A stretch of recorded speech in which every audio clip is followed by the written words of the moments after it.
Anchor, the podcasting platform and app, have just put out a dedicated iPad app. Today we're going to check it out and see what feature it has that none of the other apps do. Stick around.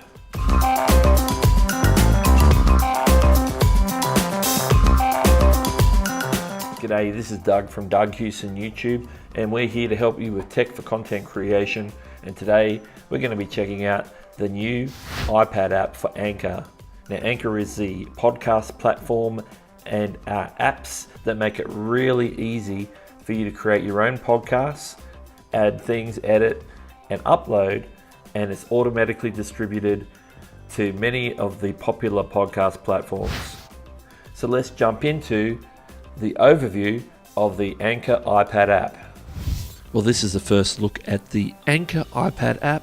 I've got my iPad open, I've got Anchor installed, so let's get to it. I'm going to open Anchor first of all. It's currently sitting in my taskbar, so I'm just going to tap on that. And here we go. Okay, first thoughts here, it gives me that sort of a combination look between what we've seen on the iPhone app and what we also see on the web page. You can see down the left hand side, we can see the record function. It says capture your voice or sounds around you. The pink one, or the purple one I should say, is next one down, record with friends. Record with your friends anywhere in the world. So that's the collaboration feature. The green one, voice messages, add messages submitted by listeners to your podcast. Music, add full-length tracks from Apple Music and Spotify. And of course, you can only use that for podcasts that are going on Anchor only. The pink one, which is actual pink this time, transitions, break up segments with themed transitions. And then finally, the purple one at the bottom, library, browse all the audio you've created or uploaded to Anchor. So we've got those three options here. We can see down the right hand side there's a big open area for episode builder. So as we add elements, we can see them all lining up in that window. And down the bottom we can see there's two buttons. We've got the microphone logo there, it says create, and then we've also got the one here, I'm going to tap it, profile, which shows the profile for your actual podcast. It shows your past podcasts, episodes, and then you can look at some menu options on the right hand side. It talks about different aspects. It shows you the name of your podcast. Let's have a quick look at those first, and then we'll get back to the podcast building, because we covered a lot of that already on the previous video, which I'll link up in the card right in the corner right now, which is our initial Anchor look, because back when we recorded that video, the only app that you could get was the mobile app, which on iOS was only the iPhone one. If you were using an iPad, you would just get the iPhone interface.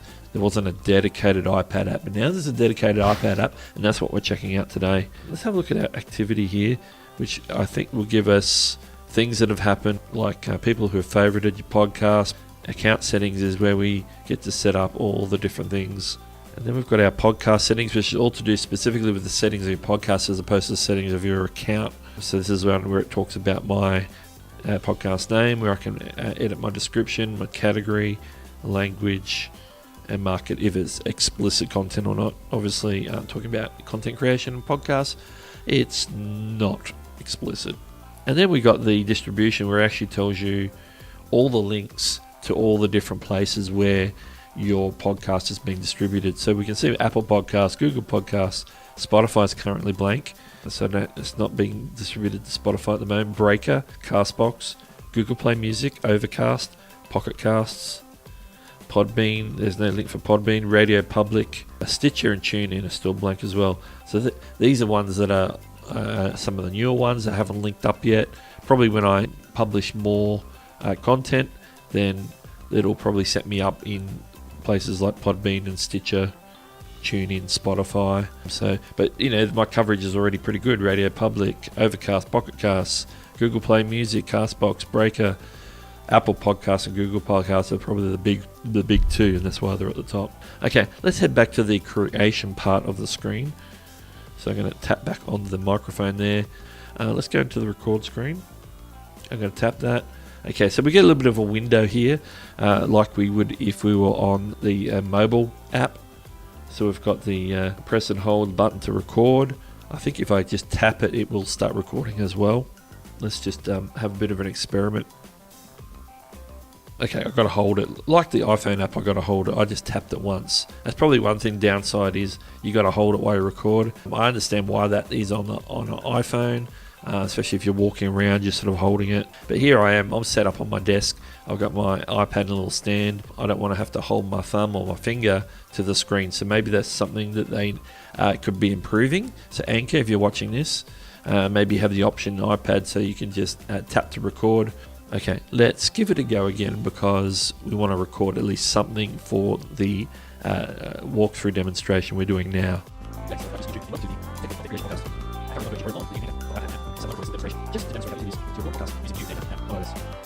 Okay, now the interesting thing that you can see here is it gives you two options here, to trim or to save. This is a new feature in the Anchor iPad app, and that's to actually be able to trim what you've just recorded. This is a killer feature because before, if you muffed up, you have to go back and start again. But I'm going to go to trim. Now we can definitely see there's an audio waveform there, so we can see it definitely recorded. So that's just plugging in there. So we recorded about 29 seconds there of stuff. So I'm just going to say save and trim just because I trimmed the beginning there. Let's go save. At that point, like the iPad, the iOS or Android app, it asks if I want to add that portion of my recording to an episode, and then we can give it. We can even give the segment a name. And we got some settings here. We can go into the cog here. Interesting here, we can actually add it to a number of places here. We can add it to an existing episode, which is a bit silly if it's something we've already published, completed. So we're not going to do that. We can add it to a new episode. I might just save it to the library, and we'll call this. And then we're going to click Save to Library. So now it's in our library. So if we go down the library, you can see there's a little loader there to say we're loading something into the library. And now, I don't know why, but there's two instances of that. We'll come back to that. Let's go back to the main screen here. Now, record with friends option is basically anybody who is also somehow related to us via Anchor. They've already got the Anchor app. Voice messages, of course, are people who've done call-ins. So there's a couple there I could use.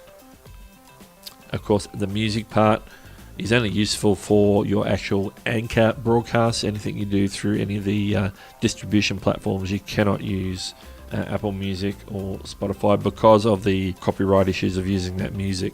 But obviously Anchor have a special licensing deal that anything that's through their platform and stays native on that platform, that they can actually use the Apple Music or Spotify platform content. Okay, our transitions, of course, are the little interludes that play between segments on a podcast. And we go to library. Let's just add our intro that we recorded just now. Now pulled it out of the library and then placed it where I want to. So this is interesting. Now we have the functionality of being able to not only bring things in from past recordings and stuff, we can actually have the option of rearranging these. So let's add a transition here. Obviously, if I go rearrange, I can just drag. At the top there where it says episode 8, I can actually give it a unique name.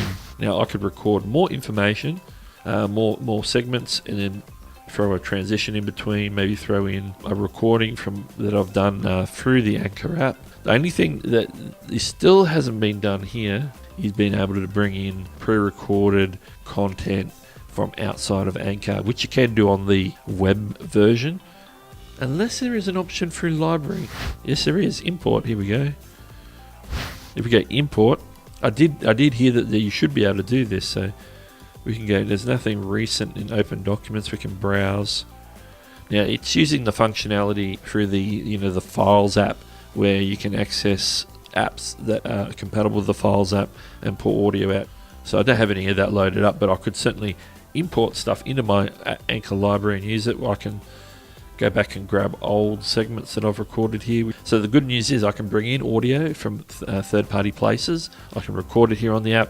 I can all the other Anchor features are there, and then I can build and publish my podcast right from my iPad desktop.